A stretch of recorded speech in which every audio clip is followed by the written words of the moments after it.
हामी कहाँ छौँ आज? We are Free Park eller hvad det kalder for. Elisa? Ja. Ja, det var stærk. Vi er sikkert ikke på de her leoparder, jeg ved ikke, hvad det er. I don't know. Anis, hvad er det her? Det er en jaguar. Jaguar? जाउँ टिकट पनि काट्नुपर्छ। Angi, vi er på jaguar. Nå, Jeg lapper kan ikke Det Det er det der. Jeg rider på den hoved. के हो त्यो क्यामल होइन? Og kameler. ल जाउँ भित्र छिटो जाउँ यहीँ बाहिर खेलेर जाने हो क्या भन्छ के बाबले है vi skal også købe billetter. हामी चाहिँ आज री पार्कमा आएको छौँ जनावरहरू हेर्नु। Nå, jeg kunne huske. Ja. Det var sådan en morgen. Det er din mors nye dans. Jeg har lyst til at røre ved de der kameler. Nå, piger, Nå, piger. er I klar? Nå, nej. Og møde masser af forskellige slags dyr. Nej, fordi så spiser de mig.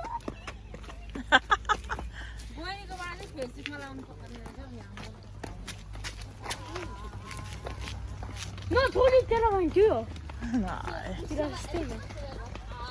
Nej, jeg vil også have min telefon igen.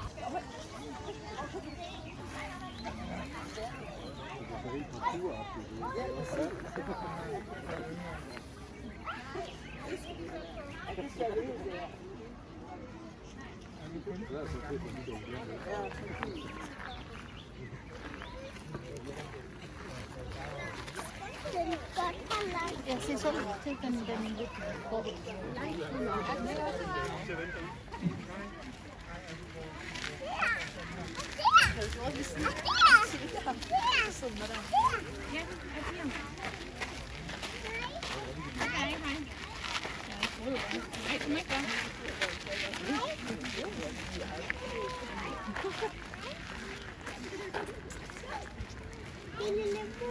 en lemur der.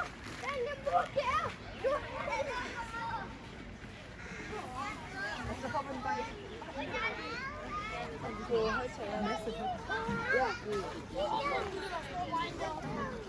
Den vil de bare have op.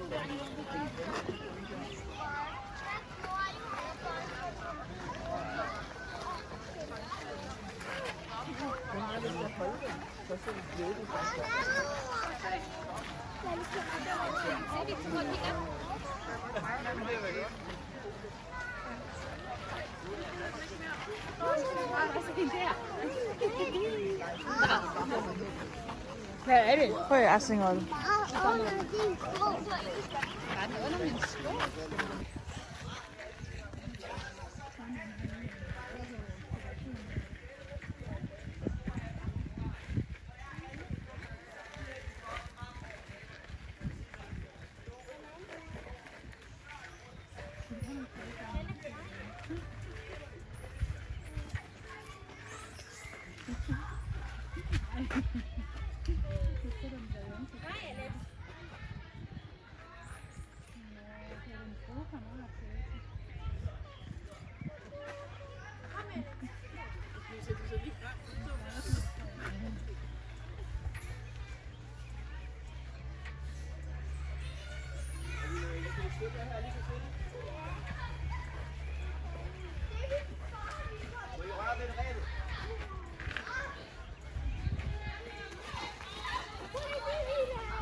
Ja, det gør de.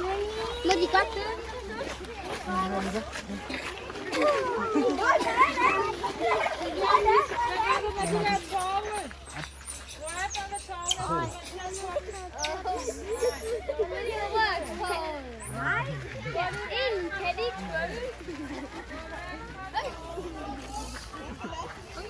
Godmorgen. Bedre. Så er det. Godmorgen.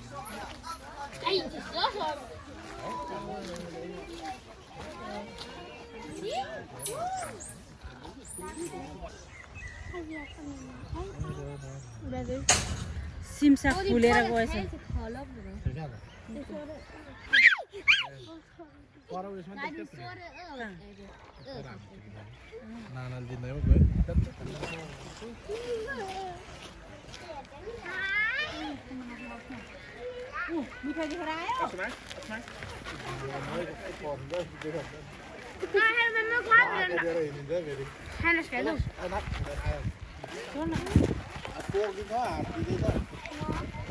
मिठाई देखेर आयो मिठाई देखेर आएको मिठाई खाइसकेर आउनु पहिला चाहिँ मिठाई दिनु पर्छ नि बाजी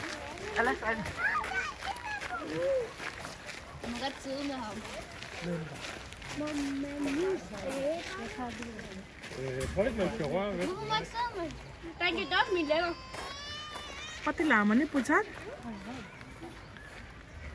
खानेकुरा त अलग्गै थाहा पाउँदो रहेछ नि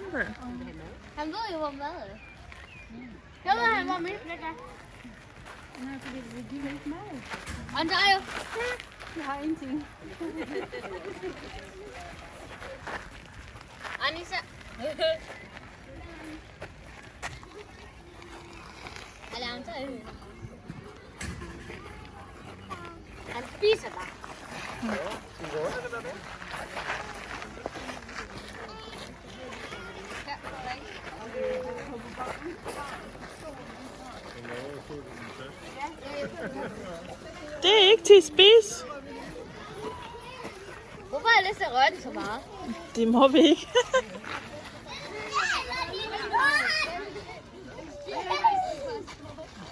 Var det regn? Det var regn. Nej. Jeg kan ikke lukke. Jeg håber, det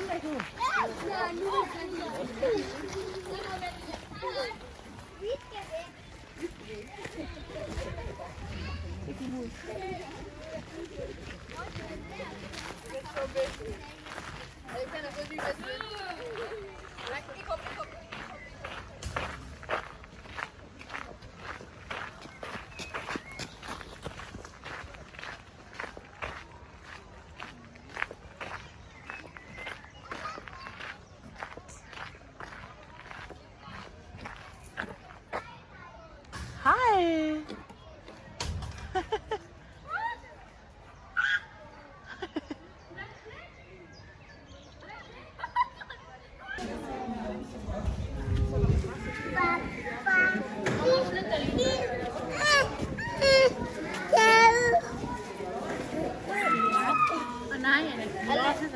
video गरौँ न तेरोबाट कम मेरोमा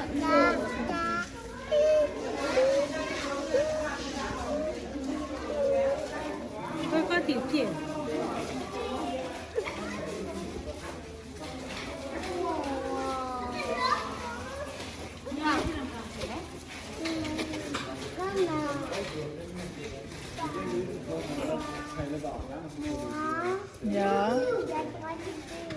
Ja, vil du stå lige der, så jeg kan tage billeder?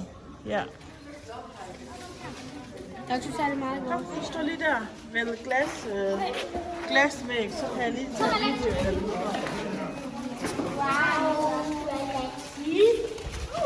Hold da kæft, det her faldet ned. Kom, Alex. Kom, Agira.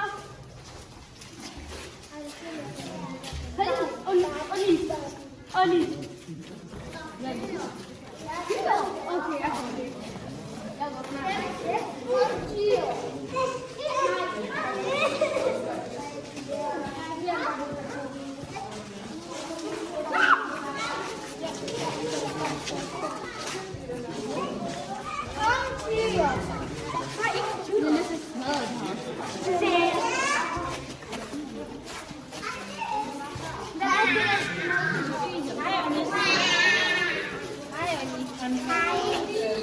Hej, Elisa. Alex, nej.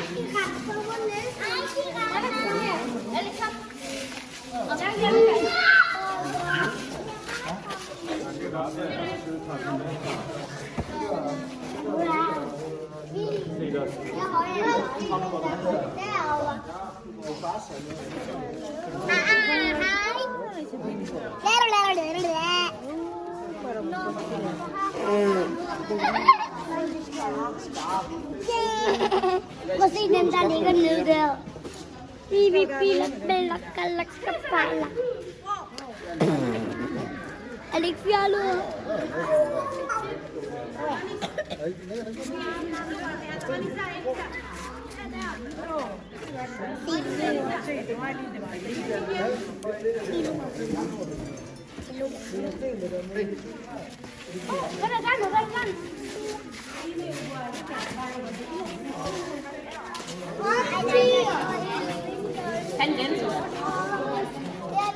Elisa? Elisa? Hej.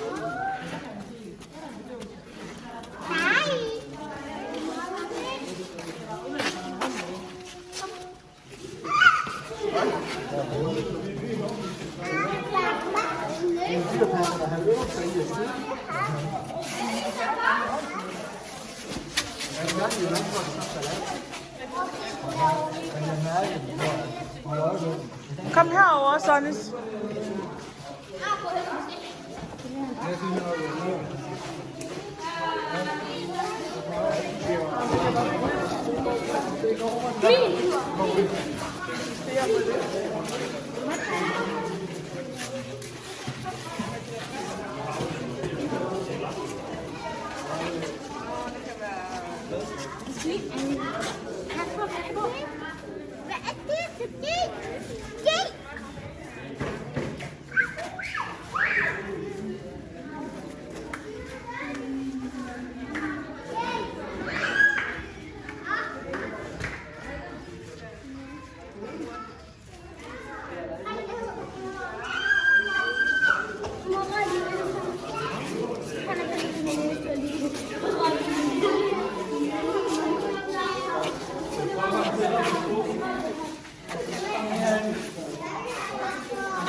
Hej med dig.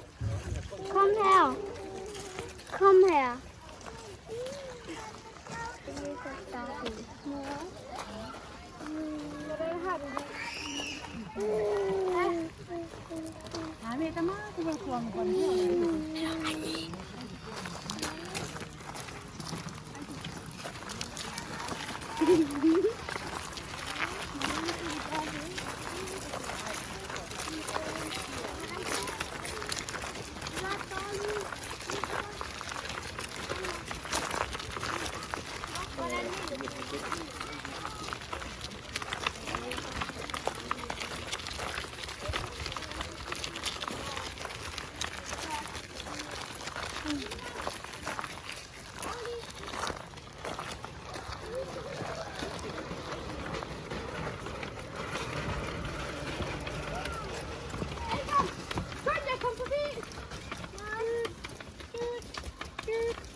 Tak.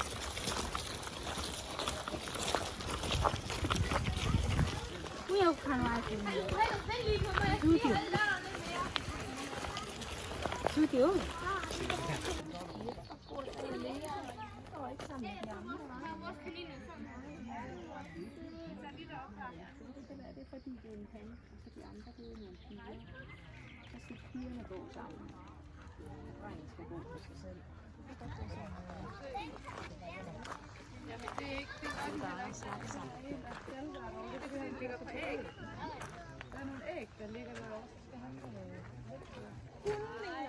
Nå, det er bare sådan en han. Ja, det er åbenbart en han, der ligger på ægget. Ja. Nej, det er strudseværten. Står der. Har I set de der inde? Det ligner små harer. Ja, de er der også derinde. De går på 4 ben. Hallo. Hej. Det ligner der unger derinde. Den der. Bare så jeg ved, at du skal blive spist en af dag. Hallo. Hvad? Hvad? Der var lige en mærkelig. Dem tog jo heller ikke.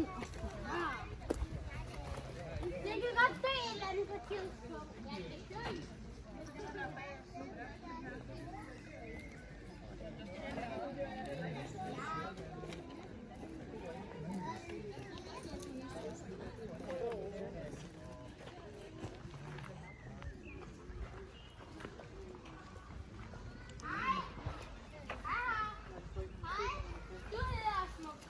Det er den der. Nej, det er også sygt.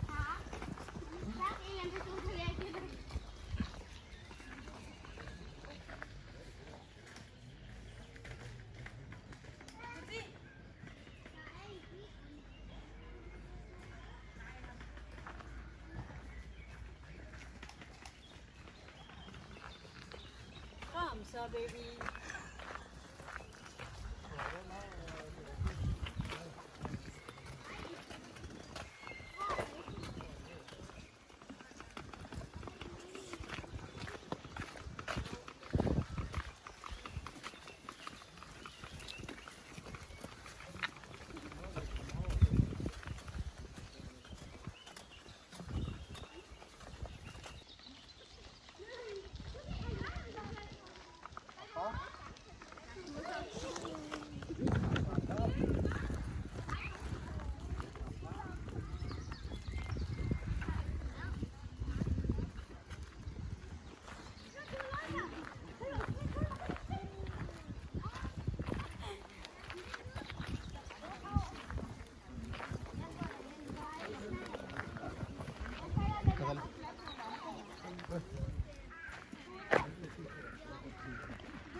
Anissa, hvor er du mange her? Kom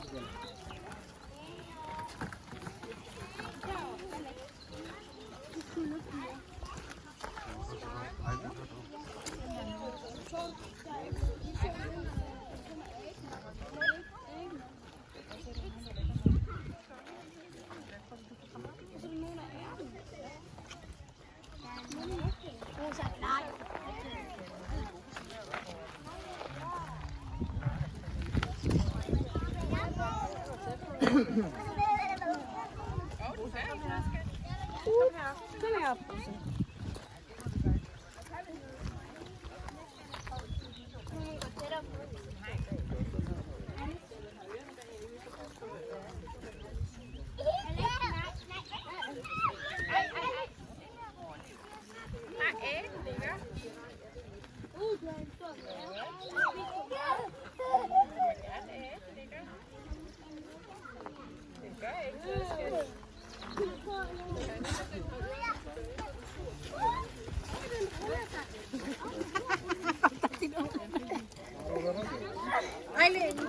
Alex?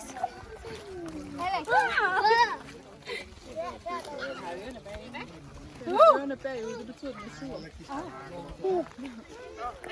Ja, det tror jeg. Nej.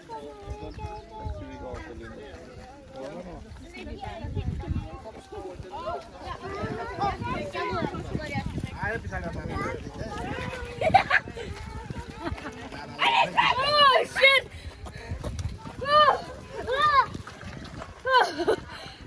døde næsten. De skal ikke løbe væk, ellers bliver de også virkelig sure.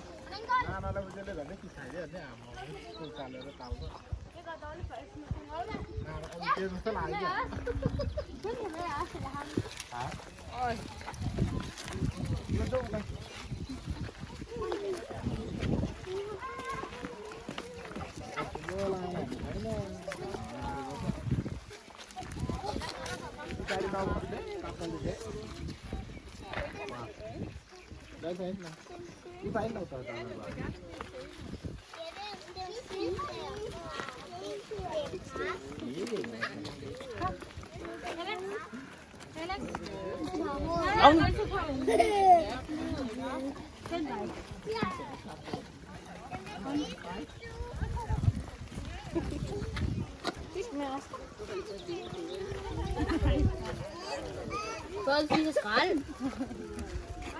Så spiser skrald.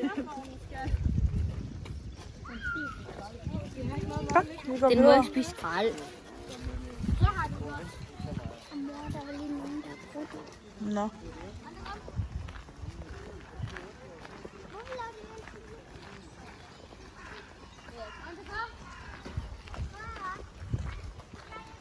Jeg har godt derinde.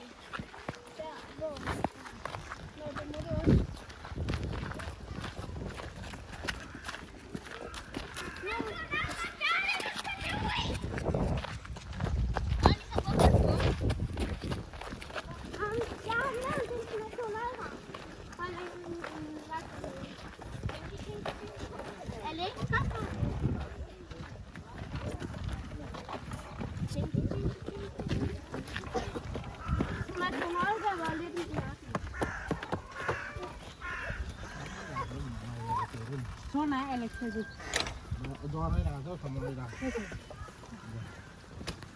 Ja, du lå på.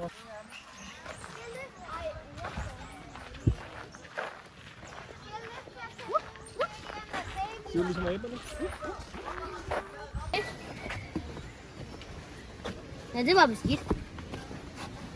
Det lugter ikke mere, vel? Nej. Filmer du? Ja. Du har filmet fra, hvad var det? Fra, hvad var det? Giraf hertil. Jeg har også stoppet ind imellem.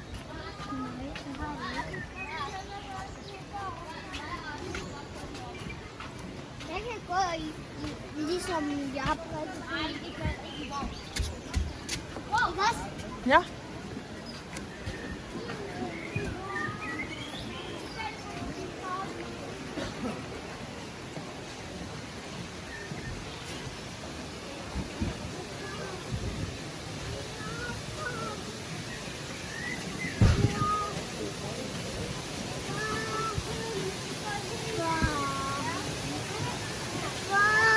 Hvad er der, Lisa? Ja.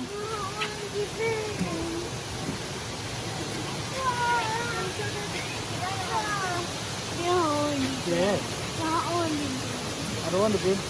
Så sig til mor, at du skal være der. Det er der lugter. Må der bruge en så vinder der? Der lugter.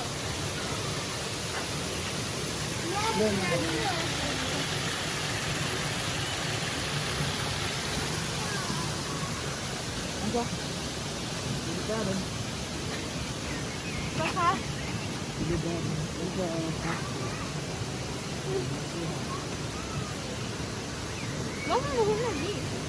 Hun er ikke så stor som I er.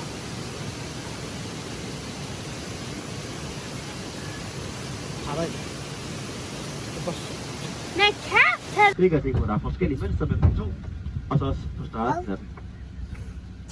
Grunden til, at de forskellige giraffer har forskellige mønstre, med nogle har nogle større pletter, nogle har lidt mere mørke farver i pletten.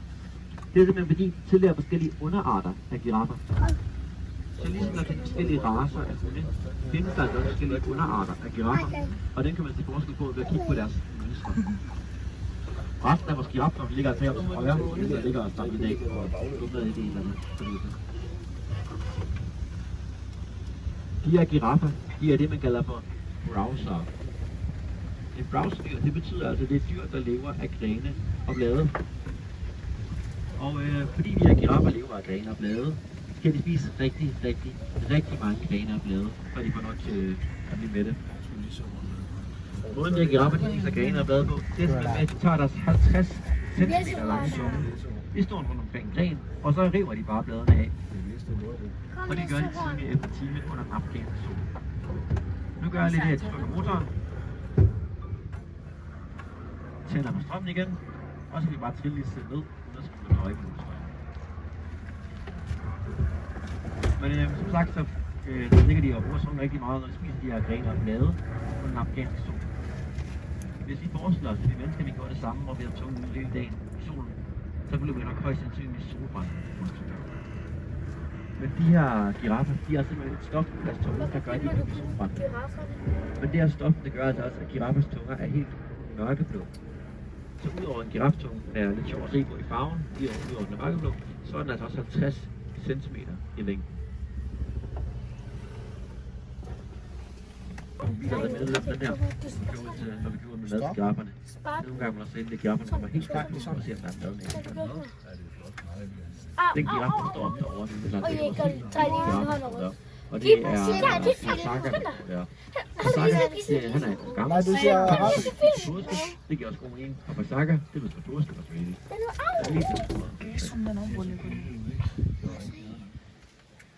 Kiều, thủ cái kiều. Thủ chất tôi là nhiều cái kiều.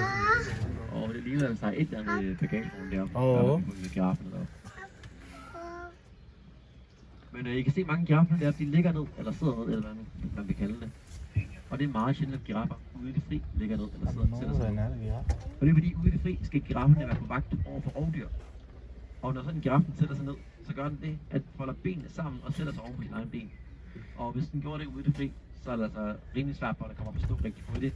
Fordi den skal prøve så vidt muligt at folde sin ben først, så op at stå og klar til at løbe. Og der kan gå alt for mange sekunder til at den er op at stå. Og tænk, hvis man løber, der kommer spændende ind. Så er der altså ikke tid til at gøre sådan noget. Så det er derfor ofte noget, man ser på giraffer i fangenskab, til vores kaver og giraffer. Så når en giraffe den føder ude i det fri, så gør den det altså, mens den står op. Så den her nyfødte